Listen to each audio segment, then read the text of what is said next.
حضرت ابن عباس رضی اللہ تعالیٰ عنہ روایت کرتے ہیں کہ رسول اللہ صلی اللہ علیہ وآلہ وسلم ایک دفعہ مدینہ یا مکے کے ایک باغ میں تشریف لے گئے۔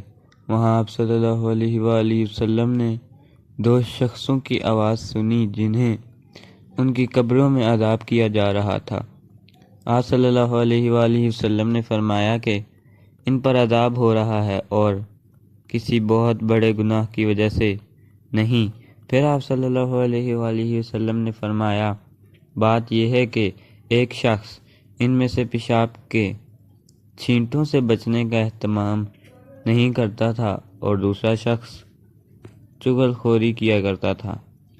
پھر آپ صلی اللہ علیہ وآلہ وسلم نے کھجور کی ایک ڈالی منگوائی اور اس کو توڑ کر دو ٹکڑے کیا اور ان میں سے ایک ایک ٹکڑا ہر ایک کی قبر پر رکھ دیا۔